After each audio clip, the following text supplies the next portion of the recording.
Is Shweta and welcome to dare future classes. So दोस्तों, आज हम लोग जानेंगे फ्लावरिंग रिप्रोडक्शन के बारे में। यानी इसके पिछले वाले वीडियो में हम लोग फ्लावरिंग रिप्रोडक्शन के थ्योरी के बारे में पढ़े थे। आज हम लोग इसको प्रैक्टिकली करके देखेंगे कि आखिर में फ्लावरिंग रिप्रोडक्शन जो होता है क्या होता है। अगर आप इस चैनल पे नए हैं तो सबसे पहले चैनल को सब्सक्राइब कर लें। चलिए हम लोग शुरू करते हैं। ये हमारा एक फ्लावर हो गया और इसको हम अब इसको तोड़ के हम देखेंगे आखिर में ये फ्लावर जो होता है इसका कितना पार्ट होता है और ये स्त्री केसर और पुंकेसर जो होता है कहाँ होता है। सबसे पहले देखेंगे ये हमारा जो हो गया वृंत हो गया, यानी वृंत हो गया। उसके बाद ये जो है ये पतला से ये पत्ता दिखाई दे रहा है, ये हमारा अनुबाह्य दलपुंज हो गया। ये अनुबाह्य दलपुंज जो होता है सभी पुष्प में नहीं होता है, खासकर ये अड़हुल के फूल में होता है और गेंदा के फूल में होता है। और ये हमारा जो हो गया ये दलपुंज हो गया। ये दलपुंज जो होता है ये पुष्प को रक्षा करने का काम करता है, अर्थात ये जो होता है सभी पुष्पों में हरे रंग का ही दिखाई देता है, क्योंकि यहाँ पे हम देखेंगे ये सभी पुष्प में हरा ही दिखाई दे रहा है। ये सभी पुष्प में हरा दिखाई दे रहा है। ये हमारा हो गया दलपुंज। सभी पुष्प में खासकर ज्यादातर कोई ही एक एक्सेप्शन में जो होगा ये हरा दिखाई नहीं देगा, लेकिन खासकर सभी पुष्प में ये हरा ही दिखाई देता है। सबसे पहले देखेंगे ये जो दलपुंज जो बाह्य दलपुंज जो होता है ये रक्षा का काम करता है। यहाँ पे देखेंगे ये फ्लावर जो होता है फ्लावर है ये रक्षा का काम कर रहा है, ये दलपुंज। यहाँ पे देखेंगे सबसे पहले ये जो फ्लावर अभी बच्चा है तो ये रक्षा कर रहा है दलपुंज। और ये सबसे बड़ा मतलब ये जो होता है ये कीटों से रक्षा करता है, क्योंकि कीट जो होता है खा जाता है फ्लावर को। उसके बाद देखेंगे ये हम दलपुंज को तोड़ेंगे, ये हमारा हो गया दलपुंज। उसके बाद ये हम देखेंगे दलपुंज को, ये हमारा दलपुंज हो गया। ये दलपुंज जो होता है ये कीटों को आकर्षित करता है, कीट या जीवों को आकर्षित करता है। और इसमें ये जो होता है ये रंगीन होता है, और रंगीन जो होता है उसमें कीट परागण होता है। और ये इसमें ये जो दलपुंज होता है इसी में ही मकरंद होता है, यानी फूलों का जो रस होता है इसी में होता है, अर्थात ये जो होता है इसी में हमारा मकरंद होता है और ये कीटों को आकर्षित करता है या सजीवों को।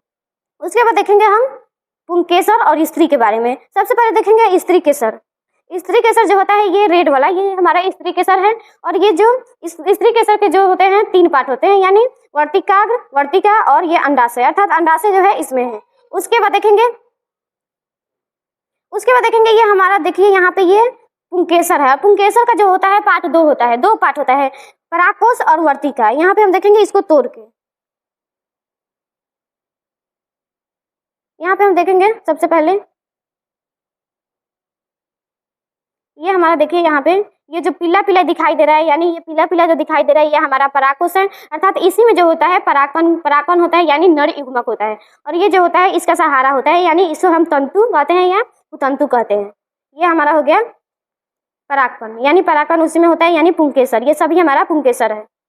ये पुंकेसर जो हमारा ये पुष्प का सभी पुंकेसर है, यानी इसी में जो होता है नर युग्मक होता है।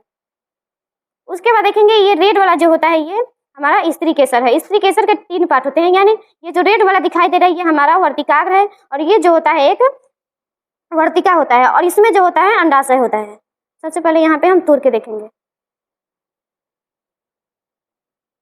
ये हमारा हो गया वर्तिकाग्र और वर्तिका। ये अंडाशय हमारा अंदर है,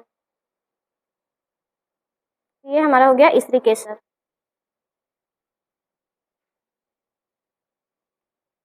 तो इसको अंदर हम देखेंगे कि आखिर में ये जो बीजांड होता है, यानी जो ओवरी यानी अंडाशय होता है कहाँ पे होता है। देखिए यहाँ पे हमारा जो पुष्प का जो अंडाशय है यहाँ पे है, देखिए यही जो है एक अंडाशय है। इसी में जो ये परागकण और ये स्त्री केसर जो है निषेचन के पश्चात इसी में हमारा ये परागकण और स्त्री केसर इस नली के द्वारा, अर्थात ये खोखली थी, इसी नली के द्वारा इस नली में चला जाता है और ये बीजांड के पास चला जाता है, और इसी में जो होता है बीज का निर्माण होता है, यानी ये जो होता है एक बीजांड होता है, इसी में होता है ये बीज का निर्माण होता है। और ये जो दलपुंज जो होता है एक संयुक्त होता है या मतलब अलग अलग होता है। तो सबसे पहले देखेंगे यहाँ पे संयुक्त है, देखिए यहाँ पे ये संयुक्त है, ये सटा है, और ये जो है अलग अलग है। इसे हम निकाल सकते हैं एक एक करके, और इसे निकालेंगे तो हम फट जाएगा, इसे हमें पूरा निकालना पड़ेगा। और ये भी जो है एक अलग अलग है, यहाँ पे अलग अलग है, और ये जो है सटा होता है। आई होप आज का प्रैक्टिकल समझ आया होगा, तो वीडियो को लाइक करें और ऐसे ही वीडियो के लिए चैनल को सब्सक्राइब करें। मिलते हैं नेक्स्ट वीडियो में, तब तक के लिए जय हिंद।